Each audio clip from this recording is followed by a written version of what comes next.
Hello বন্ধুরা, welcome to my channel. তো ভিডিওটা কি নিয়ে হতে চলেছে আপনারা তো থাম্বনেল থেকে বুঝেই গেছেন। তো আজকের ভিডিওটা হচ্ছে শুধু এলইডি ফটো ফ্রেম নিয়ে নয়, আজকের ভিডিওটা হচ্ছে ম্যাজিক এলইডি ফটো ফ্রেম নিয়ে। তো ম্যাজিকটা কি ধরনের সেটা তো আপনারা একটুখানি শর্ট ভিডিওতে আগে দেখেই নিয়েছেন। তো আজকে আপনাদের ঘরে সেটা তৈরি করা দেখাবো। তো এই ম্যাজিক এলইডি ফটো ফ্রেম আপনারা কোনো জায়গায় দেখতে পাবেন না বা আপনারা কোনোদিন দেখেননি। কারণ হচ্ছে যে এই এলইডি ফ্রেমটা বা ম্যাজিক এলইডি ফ্রেমটা আমি আমার নিজস্ব আইডিয়াতে বানিয়েছি। তো আজকে সেইটাই আপনাদের সঙ্গে শেয়ার করব। তো আমি সেটা বানানোর পরে সেটার প্রচুর ডিমান্ড আসে বা ডিমান্ডে এসেছে, বা আমার কাছে তো প্রচুর ডিমান্ড থাকে, আমার প্রচুর সেল হচ্ছে। তো সেই জন্যই আপনাদের কাছে শেয়ার করছি। তো নর্মাল এলইডি ফটো ফ্রেমের তো ভিডিও আপনারা ইউটিউবে অনেক পেয়ে যাবেন। তো অনেকেই এই এলইডি ফটো ফ্রেম নিয়ে ভিডিও বানিয়েছে। তো আমিও আপনাদের ঘরে একটা ভিডিও দিয়েছিলাম যে আপনারা কিভাবে এলইডি ফটো ফ্রেম প্রিন্ট করবেন, কিভাবে আপনারা সেটাকে ফিটিং করবেন বা কিভাবে সেটা এডিটিং করবেন, কোনটা কি দিলে ভালো হবে, সেই সব নিয়ে আমি একটা আগে ভিডিও দিয়েছিলাম। তো এই ভিডিওটা সম্পূর্ণই আলাদা। তো এই ম্যাজিক এলইডি ফটো ফ্রেমটা বানানোর জন্য আপনাদের সময় লাগবে সামান্য কিছুটা, মাত্র 5 মিনিট। তো সেই 5 মিনিটের মধ্যে আপনারা এটা কিভাবে করতে পারবেন সেটা আপনাদের অবশ্যই দেখাবো ভিডিওতে। তো চলুন বেশি কথা না বাড়িয়ে আমি আপনাদের ঘরে এটা কিভাবে করবেন বা কিভাবে বানাবেন সেটা দেখাই। এইটা হচ্ছে যে নর্মাল ফটো প্রিন্ট পেপার, আমরা যেটাতে জেরক্স করি বেশিরভাগ। তো সেই পেপার, তো আমি প্রথমে চেষ্টা করেছিলাম সেই রকম পেপার কিছু ইউজ করে যদি করা যায়। তো এইটাতেও তো এক গ্লসি আসে না, গ্লসিনেস আসে না। আর দ্বিতীয়ত এইটা দিয়ে ভালো পেছন থেকে লাইটটা পাসও হয় না, তো এটা ফেল হয়েছে। তো এইটা দিয়ে ব্যবহার করলে তো হবে না, কারণ একটা জিনিস করলে সেটার সঙ্গে সঙ্গে কোয়ালিটিটাও মেনটেন করতে হবে, বা কাস্টমার যদি কোয়ালিটি ভালো না হয় তাহলে তো কাস্টমার পছন্দ করবে না। তো এটা তো হয়নি। আর আমরা যদি এমনি যে কোটাকের বা অন্য কিছু ফটো প্রিন্টের যে কোনো গ্লসি ফটো প্রিন্ট পেপার আছে সেগুলো দিলে তো সেগুলো যা মোটা হয় তারা তো লাইট পাস করবেই না। তো তারপরে আমি এটা ব্যবহার করেছি। এইটা হচ্ছে একটা ট্রান্সপারেন্ট শিট, এটাতে আমি কালারিং প্রিন্টটা এতে দিয়েছি। আর এটা হচ্ছে একটা LED photo paper, LED photo ফ্রেমের যে পেপারটা আমরা প্রিন্ট দিই সেই পেপার। তো এই যে এই পেপারটা, তো এইটা নিয়ে একটা এলইডি ফটো ফ্রেমের যে ভিডিও বানিয়েছিলাম, তো এই পেপারটা ডিজাইন আছে তাতে, তো আপনারা দেখলে দেখতে পাবেন। তো এই পেপারটা আমি ইউজ করেছি 1 নম্বর, 2 নম্বর এই পেপারটা ইউজ করেছি। তো চলুন আগে আপনাদের কিভাবে ফটোগুলো এডিট করবেন, কিভাবে কি করবেন, কিভাবে ডিজাইন করবেন সেটা দেখিয়ে দিই। তারপরে এটাকে প্রিন্ট আউট দেওয়ার পর বাকি কাজটা আপনাদের দেখাচ্ছি। তো ম্যাজিক এলইডি ফটো ফ্রেম করতে গেলে আপনাদের প্রতিটা অবজেক্টকেই কাটতে হবে, মানে এই ফটোকে কাটতে হবে, কাটা ছাড়া কোনো উপায় নেই বা কোনো অপশান থাকবে না, কাটতেই হবে, নাহলে আপনারা ডবল করে দুটো পাতায় প্রিন্ট দিতে পারবেন না।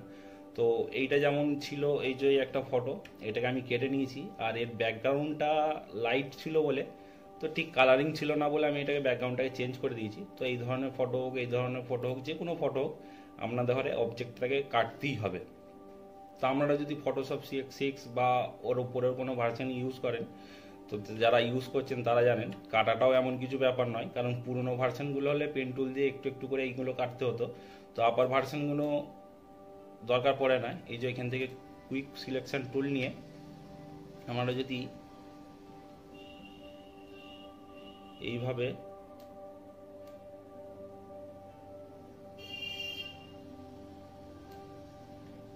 সিলেকশন করে নেন, ফটো ব্যাকগ্রাউন্ড চেঞ্জও আপনাদের 1 মিনিটে হয়ে যাবে।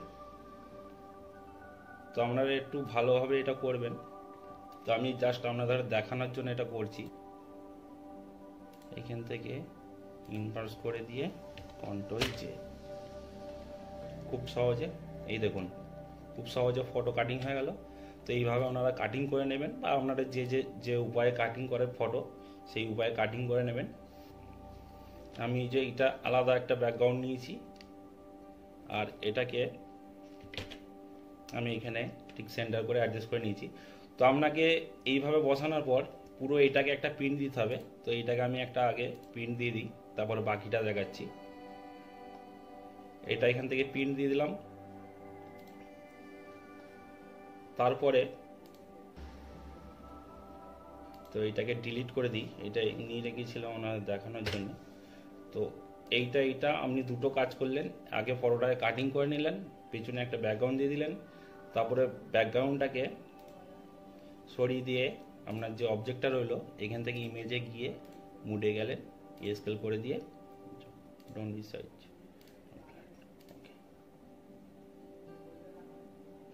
ব্যাস এটা আপনার হয়ে গেল। আপনাকে এদিক ওদিক একটু নাড়াচাড়া করলে হবে না, কারণ একটু এদিক ওদিক হয়ে গেলে আপনি ফটোটা অ্যাডজাস্ট করতে পারবেন না, তখন ফটোটা খারাপ আসবে। তো এটাকে এইভাবে ব্ল্যাক অ্যান্ড হোয়াইট করে নিয়ে এখান থেকে অপাসিটিটা হালকা করে 80% করে নেবেন। তো এইটা 80% করে নেওয়ার কারণ আপনারা যখন প্রিন্ট আউট দেবেন তখন দেখতে পাবেন ব্ল্যাকটা পুরোপুরি আসে, ফটোটা ভালো আসে। কিন্তু এইটাকে যদি পুরো 100% রাখি, অপাসিটিটা একটু না কম করি, যখন পেছন দিক থেকে কালার ফটোটা আসবে তখন ফটোটা বেশি ডিপ ডিপ লাগবে। তো সেই জন্য এটা হালকা করে অপাসিটিটা একটু কম করে দিয়েছি। দেওয়ার পর এটাকে এখান থেকে আপনারা পিন দিয়ে দিলেন। তো ব্যাস সিম্পল একটা কাজ, এডিটিংও বেশি সময় লাগবে না আপনাদের। যদি আপনারা কাজ করেন ফটোশপে তাহলে তো কিছু ব্যাপার নয়, 2 মিনিটে আপনার ফটো রেডি হয়ে যাবে। তো জাস্ট দু রকমভাবে আপনাকে পিন দিতে হলো। একটা কি হলো, এইভাবে ফটোটা যখন সেটিং করলেন একটা পিন দিয়ে দিলেন, আর একটা এটাকে হাইড করে দিয়ে এটাকে ব্ল্যাক অ্যান্ড হোয়াইট করে একটা পিন দিয়ে দিলেন, ব্যাস আপনার কমপ্লিট হবে না। এবার চলুন প্রিন্ট আউটটা বের করে নিয়ে বাকিটা দেখাই।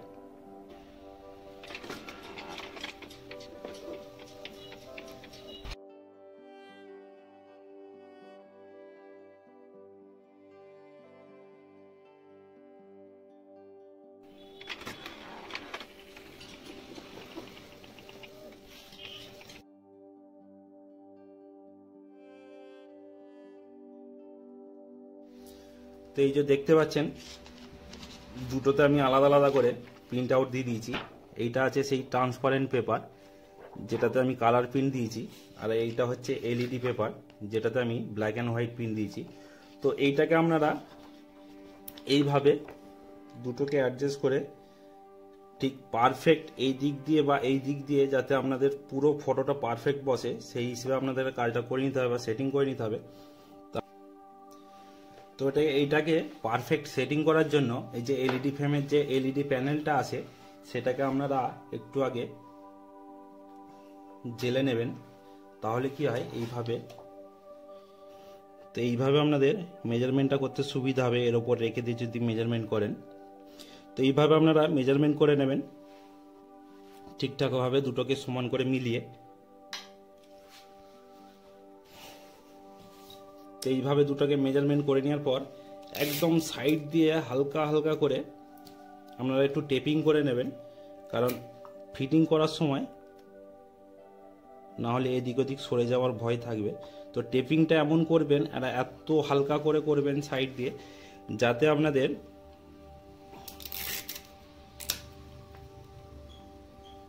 ফটোফ্রেমের বাইরে থেকে না টেপটা দেখা যায়। এমনিতেই স্যালো টেপ দেখা যাবে না, কিন্তু তবুও যাতে না দেখা যায়, তো সেই হিসেবে টেপিংটা করবেন।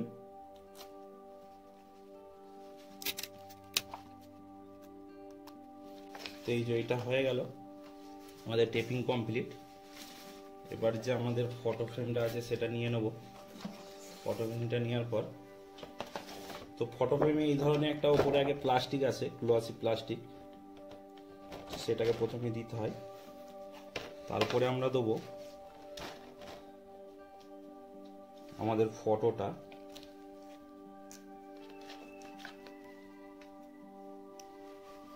ঠিক এইভাবে দিয়ে দিলাম, কালারটা ভেতর দিকে থাকবে, ব্ল্যাক অ্যান্ড হোয়াইটটা বাইরের দিকে থাকবে। তো এইভাবে দেওয়ার পর এলইডি ফটো প্যানেলের সবসময় এটা মাথায় রাখবেন, বা সেটিংয়ের সময় দেখবেন এই দিকটা লাইট আসে কিন্তু এই দিকটা আসে না। তো আপনাদেরকে সবসময় এইটা ভেতরে দিতে হবে। তো এটাকে আমি এইভাবে ভেতরে দিলাম, তারপরে এই যে বোর্ডটাকে আমরা দিয়ে দিলাম।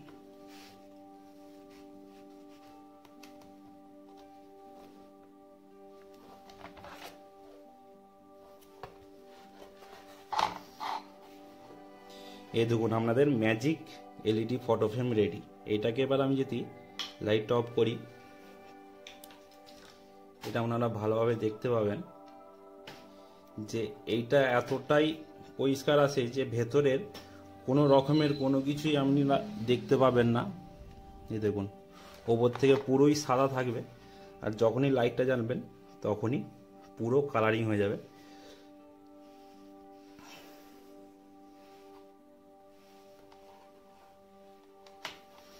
তো আপনারা এইভাবে খুব সহজে এলইডি ফটো ফ্রেম তৈরি করে নিতে পারবেন।